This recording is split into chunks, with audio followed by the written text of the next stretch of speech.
예수께서 성전에서 가르치실새 대답하여 이르시되 어찌하여 서기관들이 그리스도를 다윗의 자손이라 하느냐?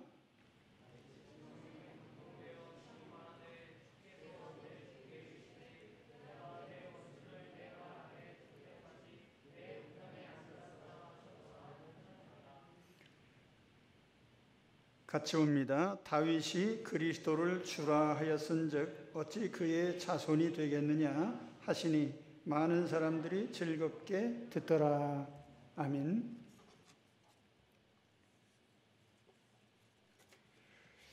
자, 오늘 말씀 역시 고난주간의 화요일에 있었던 일입니다. 유대인들이 여러 질문으로 예수님을 공격해 왔고 우리 주님은 그런 질문들을 적극적으로 막아내셨습니다. 그리고 이제 주님은 오히려 유대인들을 향해서 공격적인 질문을 하십니다. 다윗의 자손에 관한 질문이죠. 유대인은 누구나 메시아가 다윗의 자손이라는 것은 알고 있었습니다. 그런데 왜 다윗이 자기 자손에게 나의 주라고 했을까? 이건 정말 난해한 질문이죠. 유대인들은 이 질문에 대해서 답변을 할 수가 없었습니다. 왜냐하면 메시아가 어떤 분이신지 실체를 알지 못했기 때문이죠. 종려주일에 예수님께서 나귀를 타고 행진을 하셨습니다. 그때 유대인들은 종려가지를 흔들면서 환영을 했죠. 호산나 다윗의 자손이여. 다윗의 자손이라고 하면서 열렬히 환영을 했어요. 유대인들이 다윗의 자손이라고 한 것은 곧 예수가 메시아라고 하는 그런 고백이었습니다. 그런데 이렇게 열렬히 환영했던 군중들이 단 며칠이 지나서 오히려 예수를 십자가에 못 박아 죽이라고 외쳤습니다. 빌라도는 예수님을 석방하려고 했고 군중들은 오히려 예수를 십자가에 못 박소서 하며 예수님을 죽이라고 외쳐댔습니다. 어떻게 다윗의 자손을 열렬히 환영하던 사람들이 수일 내에 돌변할 수 있을까요? 그것은 그들이 메시아에 대해서 크게 잘못 알고 있었기 때문입니다.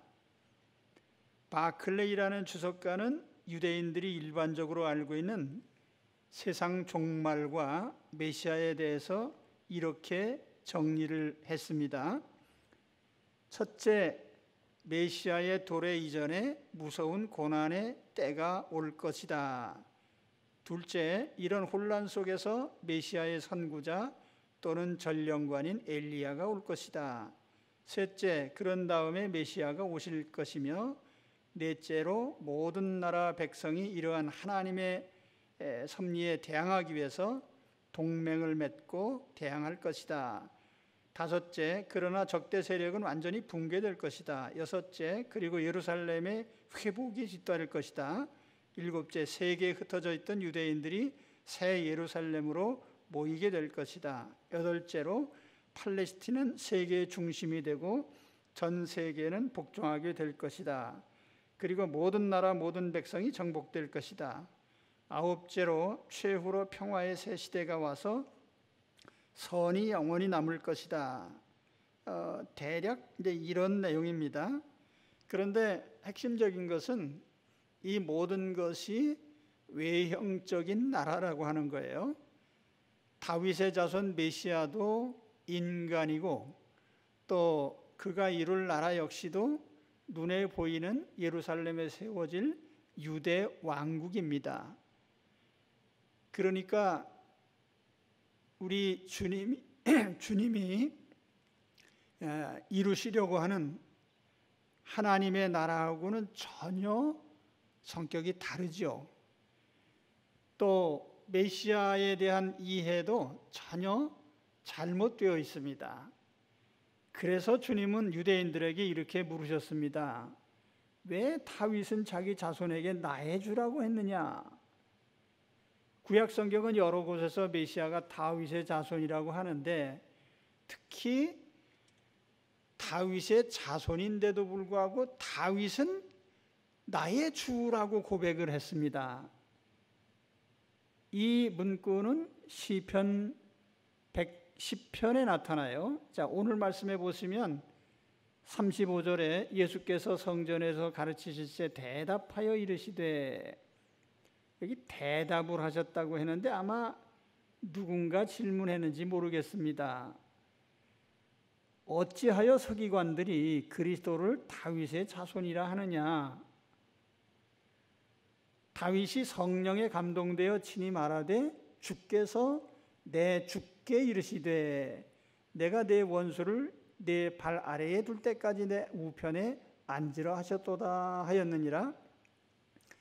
시편 110편을 인용한 말씀인데 110편을 보면 이렇게 기록되어 있습니다. 여호와께서 내 주에게 말씀하시기를 내가 내 원수들로 내 발판이 되게 하기까지 너는 내 오른쪽에 앉아 있으라 하셨도다. 여호와께서 시온에서부터 주의 권능의 규를 내 보내시리니 주는 원수들 중에서 다스리소서.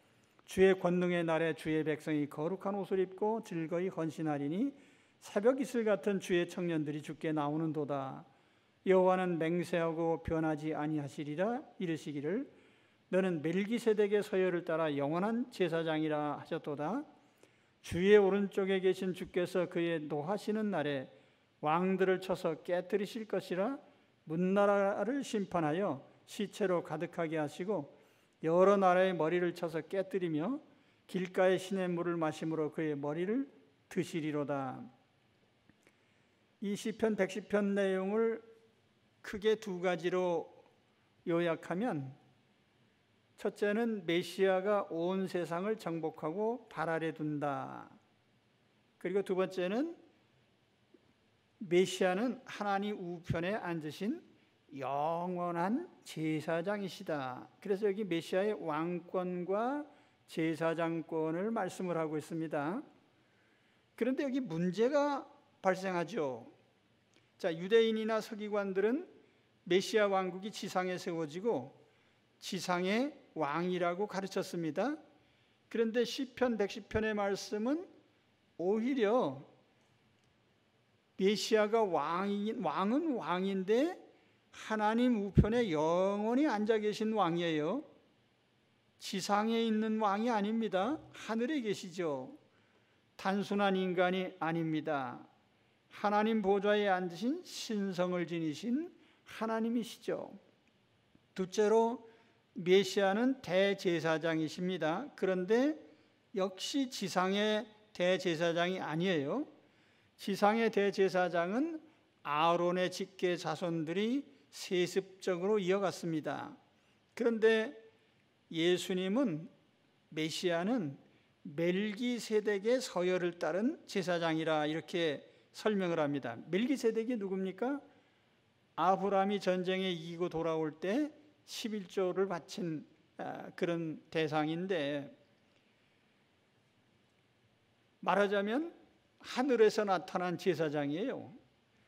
이 멜기세덱이라고 하는 이 이름도 멜렉이라고 하는 왕이라고 하는 뜻과 제데크라고 하는 의라고 하는 그 두 단어가 합쳐진 겁니다. 그래서 의의 왕, 그런 뜻인데 대제사장의 명칭이 의의 왕이라는 것은 의미가 심장하죠.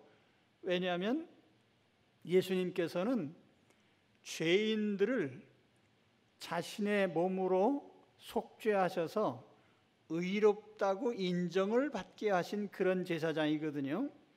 그래서 여기 멜기세덱의 서열을 따랐다고 하는 것은 대단히 의미가 있는 것입니다. 예수님의 십자가의 속죄를 포함한, 그래서 죄인들에게 의를 덮어 씌워주는 그런 왕이죠. 그런데 이 멜기세덱은 지상의 제사장이 아니고 천상적인 제사장입니다. 그렇다고 하면 여기 주님이 질문하신 이 내용을 이제는 이해가 갈 겁니다. 다윗이 말한 그 다윗의 자손 메시아는 천상의 왕이고 천상의 제사장이다. 그렇다면 너희가 구하는 그 다윗의 자손은 잘못된 다윗의 자손이 아니냐, 오해를 하고 잘못 이해했다는 뜻이죠. 그래서 여기 주님 질문의 핵심은 예수님의 신분입니다. 다윗이 어떻게 자기 후손에게 나의 주, 다른 말로 하면 아도나이라는 말을 사용할 수 있을까? 시편 110편 1절에 보면 여호와께서 내 주께 이르시기를 이렇게 기록을 했는데, 이 히브리 원문에 보면은 여기 여호와, 아도나이 이렇게 이어집니다. 그러니까 여기 여호와께서 내 주께 이르시기를 이렇게 표현되어 있어요. 거기에 내 주라고 하는 표현은 사실은 극존칭입니다. 종이 상전을 부를 때, 신하가 왕에게 또는 하나님의 자녀가 하나님께 고백할 때에 자신을 그렇게 낮춰서 나의 주 이렇게 부르는데, 그러면 다윗이 자기 자손을 향해서 나의 주라고 표현을 했단 말이에요. 그게 어떻게 그럴 수 있느냐? 바로 거기에 열쇠가 있죠. 메시아는 하나님이십니다.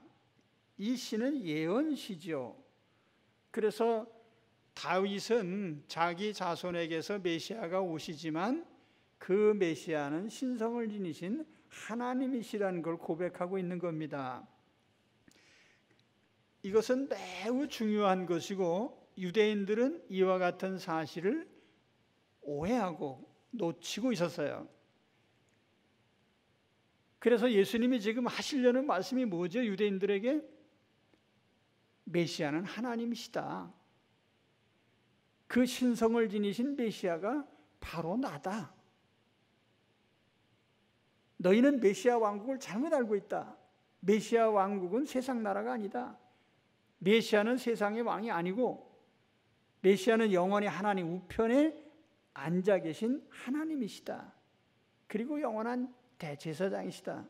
그게 바로 나다 라는 것을 유대인들 앞에 지금 선포하고 있는 거예요. 예수님이 십자가에 달리시기 직전이에요.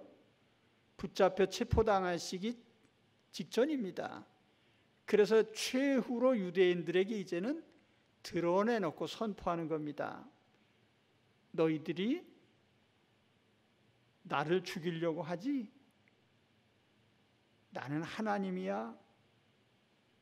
내가 이룰 나라는 하나님 나라야, 천상의 나라야 라고 하는 것을 지금 말씀하고 계십니다. 자, 그러면 이제 다윗의 자손에 대해서 구약 성경이 어떻게 구체적으로 예언을 하고 있는지를 오늘 성경 공부를 좀 해보겠습니다.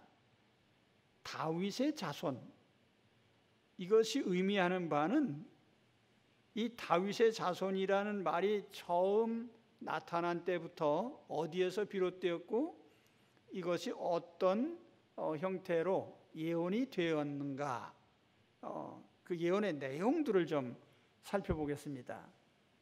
우선 다윗의 자손 이야기는 사무엘 하 7장에서 처음으로 나타나죠.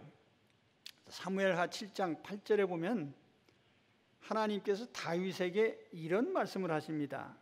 그러므로 이제 내 종 다윗에게 이와 같이 말하라. 만군의 여호와께서 이와 같이 말씀하시기를 내가 너를 목장 곧 양을 따르는 데에서 데려다가 내 백성 이스라엘의 주권자로 삼고 내가 가는 모든 곳에서 내가 너와 함께 있어 내 모든 원수를 내 앞에서 멸하였은즉 땅에서 위대한 자들의 이름같이 내 이름을 위대하게 만들어 주리라. 내가 또 내 백성 이스라엘을 위하여 한 곳을 정하여 그를 심고 그를 거주하게 하고 다시 옮기지 못하게 하며 악한 종류로 전과 같이 그들을 해하지 못하게 하여 전에 내가 사사에게 명령하여 내 백성 이스라엘을 다스리던 때와 같지 아니하고 너를 모든 원수에게서 벗어나 편히 쉬게 하리라. 여호와가 또 내게 이르노니 여호와가 너를 위하여 집을 짓고 내 수완이 차서 내 조상들과 함께 누울 때에 내가 내 몸에서 내 씨를 위하여 내 뒤에 세워 그의 나라를 견고하게 하리라. 그는 내 이름을 위하여 집을 건축할 것이요 나는 그의 나라와 왕위를 견고하게 하리라. 나는 그에게 아버지가 되고 그는 내게 아들이 되리니 그가 만일 죄를 범하면 내가 사람의 매와 인생의 채찍으로 징계하려니와 내가 내 앞에서 물러나게 한 사울에게서 내 은총을 빼앗은 것처럼 그에게 빼앗지는 아니하리라. 내 집과 내 나라가 내 앞에서 영원히 보존되고 내 왕위가 영원히 견고하리라 하셨다 하라. 이 말씀을 하신 배경은 우리가 알고 있습니다. 다윗이 성전을 짓겠다고 하나님께 기도했죠. 그랬더니 하나님께서 다윗에게 이런 말씀을 하신 겁니다. 네가 내가 거주하는 집을 짓겠느냐? 우주 만물의 창조주이시고 우주 만물에서 초월하신 하나님이 다윗의 손으로 아무리 집을 잔치는다고 해도 그 집에 갇혀 있을 하나님은 아니죠. 내 집을 짓겠다고? 내가 언제 너한테 집 줘달라고 했냐? 내가 네 집을 줘주겠다.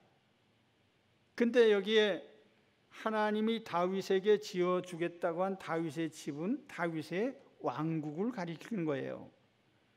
그리고 다윗의 왕위가 사울처럼 은총이 끊어지지 않고 영원히 계속되리라. 근데 역사적으로 보면 다윗의 왕국은 사실은 주전 586년에 바빌론에게 멸망당하면서 끊어졌어요. 멸망했어요. 그럼 다윗 왕국 끝난 거 아니에요? 그래서 언제나 이 성경의 예언은 이중적인 의미를 지닌 겁니다. 하나는 외형적인 뜻이지만 실제적으로는 영적인 의미를 가지는 것이죠. 이 다윗에게 한 약속은 사실은 다윗의 왕권이 아니라 다윗의 자손 가운데 나타날 메시아의 왕권을 얘기한 겁니다. 그래서 메시아의 왕권은 영원히 지속된다라고 하는 그런 뜻의 말씀이죠. 자, 그 다음에 이와 같은 다윗의 자손이 예언서에 이르게 되면 신성을 지니신 하나님으로 이제는 계시가 드러납니다. 이사야 9장 6절 7절 말씀을 보면 이는 한 아기가 우리에게 낳고 한 아들을 우리에게 주신 바 되었는데 그는 어깨에는 정사를 메었고 그의 이름은 기묘자라 모사라 전능하신 하나님이라 영존하시는 아버지라 평강의 왕이라 할 것임이라. 그 정사와 평강의 더함이 무궁하며 또 다윗의 왕좌, 여기 다윗의 왕좌가 나오죠. 그의 나라에 군림하여 그 나라를 굳게 세우고 지금 이후로 영원히 정의와 공의로 그것을 보존하실 것이라. 만군의 여호와 열심히 이를 이루시리라. 이 이사야의 예언에 이르면은 이제 다윗의 자손은 신성을 지니신 하나님으로 드러납니다. 그래서 메시아는 기묘자 모사, 전능하신 하나님, 영존하신 아버지, 평강의 왕, 이렇게 표현이 됩니다. 그러니까 메시아는 이제 다윗의 혈통적인 자손이 아니고 이젠 영적으로 신성을 지니신 하나님이심을 또한 드러내는 것입니다. 자, 그 다음에 이러한 다윗의 자손 메시아는 이 땅에 나타나실 때에 심판주로, 통치자로 이렇게 나타나게 되십니다. 자, 이 부분도 역시 성경에 예언이 되어 있는데요. 이사야서 11장 1절에 보면은 이새의 줄기에서 한 싹이 나며 그 뿌리에서 한 가지가 나서 결실할 것이요. 이새는 다윗의 아버지의 이름이죠.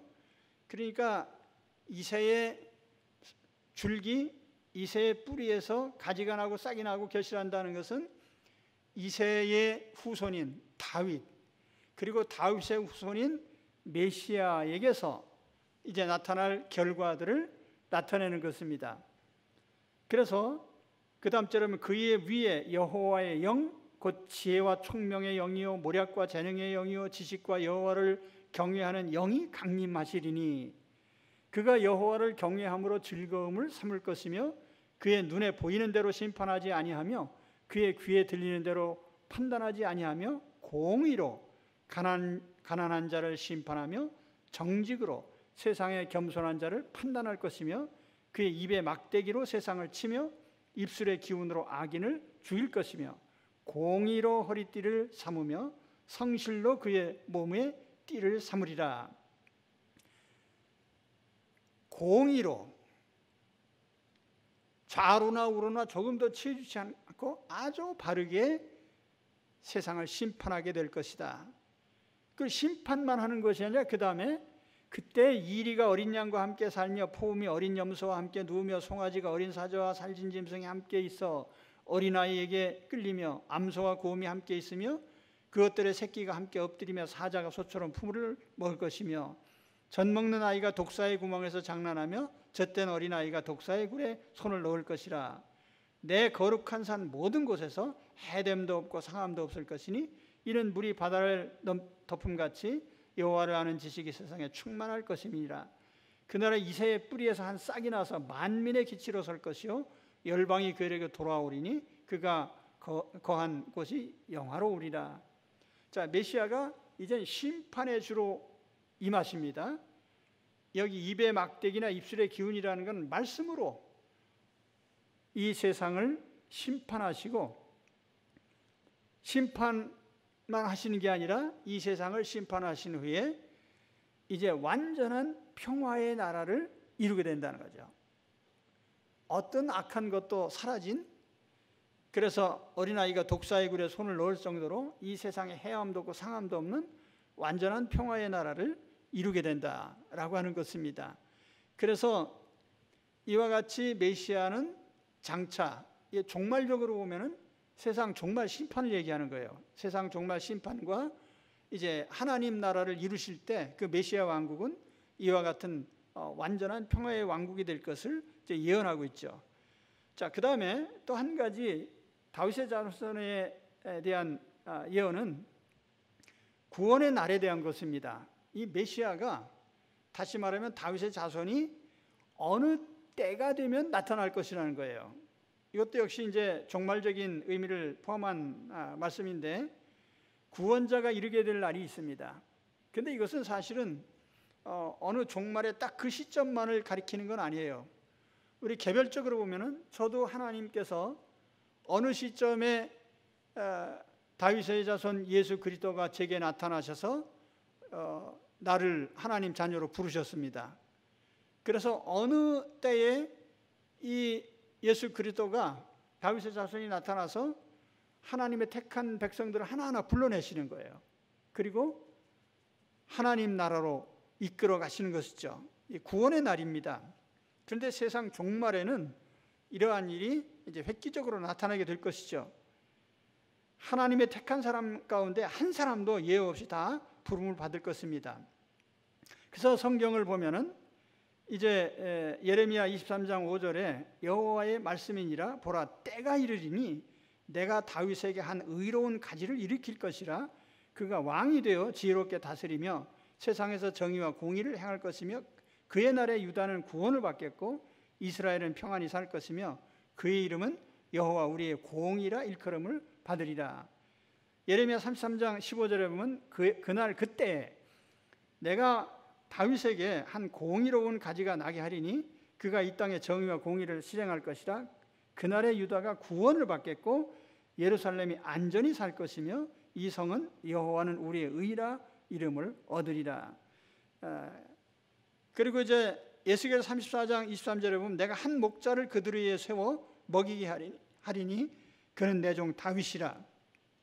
그가 그들을 먹이고 그들의 목자가 될 것이라. 나 여호와는 그들의 하나님이 되고 내 종 다윗은 그들 중에 왕이 되리라. 나 여호와의 말이니라.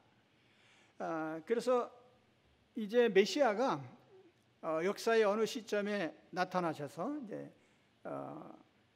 2000년 전에 유대 땅에 나타나셨던 것처럼 다시 오실 주님께서 또 어느 시점에 나타나셔서 하나님의 자녀들을 하나하나 다 불러내시고 또 하나님 나라를 이루실 것입니다. 그래서 이 구약 성경에 나타난 다윗의 자손 메시아가 하실 일을 요약한다고 하면 이런 겁니다. 첫째는 다윗의 자손 메시아 왕국은 맨 처음 다윗에게 약속한 그 약속에 기반을 두고 있습니다. 둘째로 다윗의 자손 메시아는 신성을 지니신 전능하신 하나님이십니다. 셋째로 다윗의 자손 메시아는 심판주이시며 통치자이십니다. 넷째로 다윗의 자손 메시아가 나타날 날이 있는데 메시아가 나타날 때에 택하신 자녀들을 부르셔서 평화의 왕국을, 다시 말하면 영원한 하나님 나라를 이루게 될 것입니다. 그리고 그 주님이 이루실 나라는 천상의 왕국이고 또 이 지상의 혈통을 통한 하나님 백성이 아니라 예수 그리스도를 믿는 자들을 부르신 하나님의 왕국입니다. 이와 같이 구약 성경이 말하는 다윗의 자손은 외형적으로는 다윗의 자손이지만 내면적으로 영적으로 보면은 사실은 영적인 하나님이 이루실 천국을 말하고 있습니다. 자, 이런 지식을 가지고 다시 이제 오늘 말씀을 또 적용해 보겠습니다. 자, 오늘 우리도 역시 다윗의 자손을 올바로 알아야 됩니다. 세 가지 이유가 있습니다. 첫째는 그래야 예수 그리스도를 바로 알고 믿게 됩니다. 유대인들이 한때는 예수님에게 다윗의 자손이여 하면서 호산나 외쳤어요. 그러니까 며칠 후에 오빠가 죽이라 하고 돌변했습니다. 왜 그렇죠? 혈통적인 아브라함의 자손만 보고 영적인 아브라함 자손, 영적인 메시아를 볼 수 없었기 때문이에요. 자, 오늘날에도 똑같아요. 어떤 사람들은 성경을 믿는다고 하면서도 예수님의 신성을 안 믿어요. 예수님이 하나님이신 것을 믿지 못해요. 그런 분들은 어떻게 예수를 믿느냐면 예수님은 대단히 훌륭한 도덕가이시고 윤리적인 모범이시고 예수님은 이 세상 부조리를 둘러엎은 혁명가시다. 그러니까 우리 중남미에서 해방신학이 나올 때도 이제 그런 배경이 있는데 예수님을 단지 혁명가요, 도덕가요, 윤리적인 모범으로 따른다면 거기 뭐가 빠져 있죠? 신앙이 빠져 있는 거예요. 예수님을 하나님으로 믿지 않는. 그러니까 뭐 석가모니를 믿거나 공자를 믿는 것과 하나 다를 거 없어요. 그냥 종교는 될 수 있지만 신앙은 아니에요. 그래서 우리가 예수 그리스도의 내면을 아는 것이 이렇게 중요합니다. 다윗의 자손 예수를 겉모양 혈통만으로 알지 마시고 인간 예수만 보지 마시고 영적인 예수님, 하나님의 아들이신 신성을 지니신 예수님을 봐야 우리가 그 예수님을 올바로 나의 구주, 나의 하나님으로 고백할 수 있습니다. 둘째로 다윗의 자손 예수 그리스도를 올바로 알아야 예수 그리스도가 이루실 하나님 나라를 바로 알게 됩니다.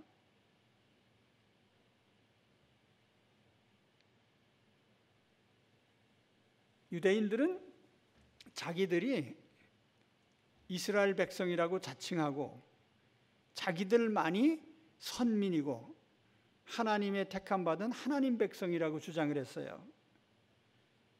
지금도 똑같아요. 유대인들은 우리는 혈통적인 아브라함 자손이기 때문에 선민이고 하나님 자녀다 이렇게 생각을 해요. 그런데 예수님께서 뭐라고 하셨습니까? 누가복음 3장 8절에 보니까 그러므로 회개에 합당한 열매를 맺고 속으로 아브라함이 우리 조상이라 말하지 말라. 내가 너희에게 이르노니 하나님이 능히 이 돌들로도 아브라함의 자손이 되게 하리라.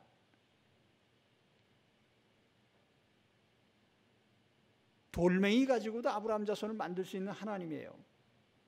그러니까 그 잘난 혈통 하나 가지고 하나님 백성이라고 자부하지 말라는 것이죠. 사도 바울은 오히려 이렇게 얘기를 합니다. 갈라디아 3장 7절에 29절에 보면은 그런즉 믿음으로 말미암은 자들은 아브라함의 자손인 줄 알지어다. 너희가 그리스도의 것이면 곧 아브라함의 자손이요 약속대로 유업을 이을 자니라. 혈통적인 이스라엘이 참 이스라엘이 아니고 영적인 이스라엘이 참 이스라엘입니다.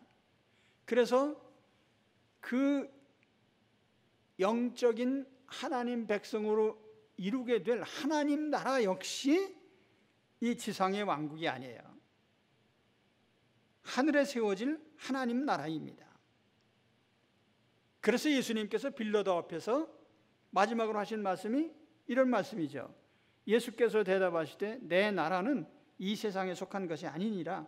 만일 내 나라가 이 세상에 속한 것이었다면 내 종들이 싸워 나로 유대인들에게 넘겨지지 않게 하였으리라.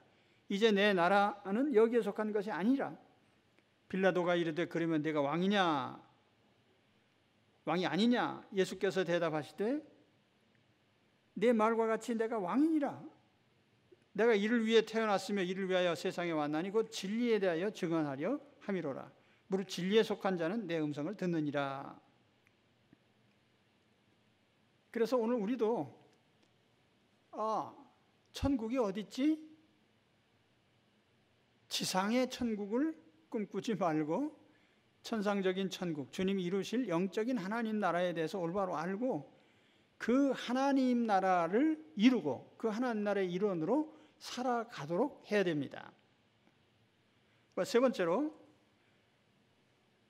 예수 그리스도와 같이 영적인 안목으로 세상을 보게 됩니다. 우리가 다윗의 자손을 영적인 안목으로 바로 보게 될 때에 우리도 역시 예수 그리스도와 같이 영적인 안목으로 세상을 보게 됩니다.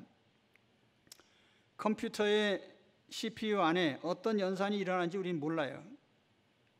우리는 하드웨어만 알고 그 안에서 어떤 연산들이 일어나는지 소프트웨어에 대해서는 잘 모릅니다. 그러나 사실 제일 중요한 것은 그 하드웨어보다도 그 안에서 일어나는 연산에 의해서 모든 것이 작동되고 결정된다는 것이죠.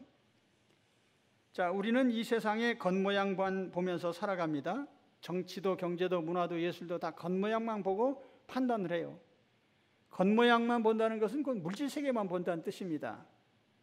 자, 컴퓨터의 그 IC 칩을 보면 단지 그냥 돌덩어리 같이 보입니다. 인간 세상도 마찬가지죠. 겉으로 보면 다 그저 돈이고 사람들이 움직이는 것이죠. 그러나 우주 만물을 창조하시고 움직이시는 분은 하나님이십니다. 하나님이 영이시고 눈에 보이지 않습니다. 그러니까 보이는 세계보다도 보이지 않는 세계가 사실은 이 세상을 움직이는 것이죠. 우리 인간도 영적인 존재입니다. 그래서 하나님이 우리를 그렇게 만드셨어요. 그래서 인간 사회는 물질이 좌우하는 게 아니에요. 영적인 존재, 영적인 원리로 작동이 됩니다. 그래서 우리는 이 영적 세계를 봐야 되고 영이신 하나님을 봐야 됩니다. 또한 영적인 존재들인 인간과 인간을 지배하는 영적 세계, 우리 하나님의 임재하심과 하나님의 실체를 우리들이 늘 보고 또 그 안에서 우리의 삶을 살아가야 됩니다. 자, 인간 사회를 수학의 방정식으로 표현한다고 하면 하나님은 영원 불변의 상수예요. 그리고 인간 사회를 불행하게 만드는 모든 변수는 우상 숭배나 윤리적 타락과 같은 영적인 일들입니다. 이걸 좀 더 현실적으로 얘기하면 이런 거예요. 자, 우리는 코로나 시기에 살고 있어요. 왜 코로나가 나타나는지 잘 모르겠습니다. 그런데 이 코로나가 중국의 우한에서 시작이 됐습니다. 그리고 중국과 교류를 하고 있는 세계 모든 나라로 퍼져나갔어요. 중국이 어떤 나라입니까? 70년 동안 무신론 공산주의로 지배한 나라입니다.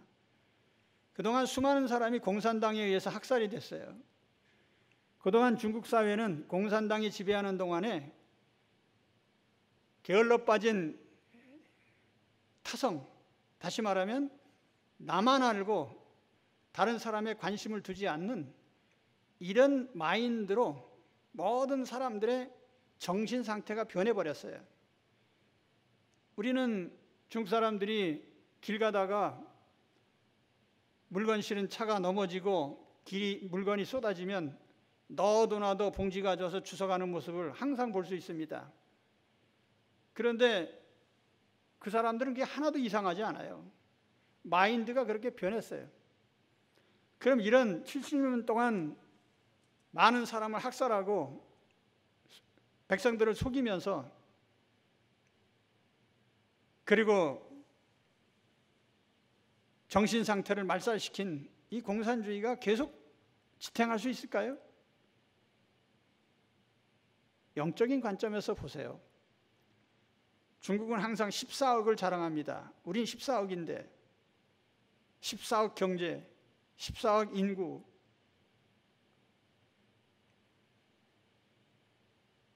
하나님께서 가만 놔두실까요? 저는 정치나 경제적 측면에서 중국을 보고 싶지 않습니다. 영적인 측면에서 보면 중국이란 나라는 단지 머릿수만 많고 그로 말미암아 외적인 힘, 물리적인 힘으로 세상을 좌우해 보려고 하는 그런 형편없는 세력에 불과해요. 반드시 망하거나 아니면 변화될 것입니다. 이것이 하나님의 절대적인 섭리죠. 영적인 관점에서 볼 때 그렇단 말이에요. 우리가 세계 정세나 나라가 돌아가는 것이나 심지어는 개인의 삶도 마찬가지예요. 개인의 삶도 인생을 좌우하는 것이 돈이나 물질이 아니고 육체적 조건도 아닙니다. 영적인 조건들이에요. 하나님과의 관계, 다시 말하면 신앙 문제죠. 내 영적 상태가 내 삶을 좌우합니다. 오늘 내 삶에 어떤 일이 벌어졌습니까? 겉모양으로 평가하지 말고 겉모양으로 판단하지 마세요. 내 영혼이 어떤 상태인지를 살펴보시기 바랍니다. 하나님과의 관계가 틀어져 있지는 않는지, 혹시 하나님이 싫어하시는 죄를 짓지는 않았는지, 만일 하나님과의 관계가 올바르다고 하면, 내 영혼이 온전한 상태라고 한다면 이 세상에 어떤 일이 일어나도 우리는 흔들리지 않을 것입니다. 오늘 다윗의 자손에 대해서 말씀드렸습니다. 유대인들은 단지 눈에 보이는 다윗의 자손 메시아, 인간적인 메시아에 초점을 맞추어서 모든 것을 바라봤어요. 그러니까 진짜 메시아가 왔을 때에 오히려 배척하고 십자가에 못 박아 죽였습니다. 그러나 예수님의 진정한 실체를 알았다면 신성을 지니신 영원한 왕이신 예수 그리스도,